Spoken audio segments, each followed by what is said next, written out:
Good morning po sa inyo lahat. Isa pang muli yugto na ating daily Bible blessings. Pamagat po na ating aralin ngayong umaga ay ang pag-appreciate sa iba. Ang pag-appreciate sa iba. Kahit pangit mga minamahal, aminin ko na isa sa mga bagay na madali kong gawin, hindi magandang ugali ko, ay makita ang pagkakamali ng iba.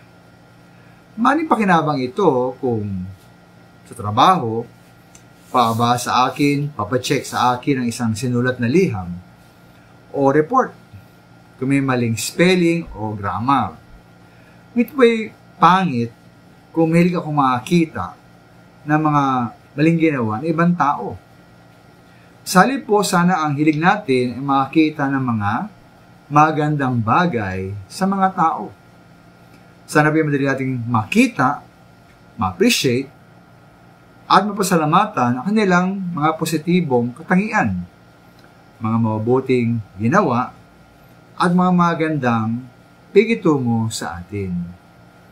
Ay nga po sa Romans chapter 12:10 ng Biblia, magmahalan kayo bilang tunay na magkakapatid, at pahalagan ninyo ang iba na higit sa pagkapahalaga nila sa inyo. Ngayon po, di ba't po ang pag-appreciate ay isang madaling paraan upang ating may pahayag ang ating pagmamahal sa ating kapamilya, mahal sa buhay, kaibigan, at kapatiran sa iglesia? Di ba't po ang pag-appreciate sa kanila ay pagpapahalaga rin para po sa kanila? Kung tayo po ay magpapakita ng appreciation sa iba, ating kapwa, tayo rin po ay nagbibigay ng encouragement po sa kanila. Ay nga po sa Thessalonica 5:11, palakasin natin ang loob ng bawat isa. Kumisan, at ilan mo kailangang banggitin ang ating pagkapasalamat sa Diyos dahil po sa ating mga masabuhay upang sila po ay sumaya.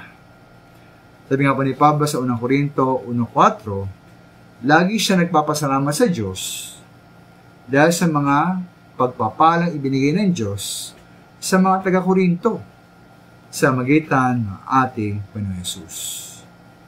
Kaya mamaya ating pong nawang ugaliin, ating pong laging i-appreciate ang ating mga mahal sa buhay. Maraming salamat po.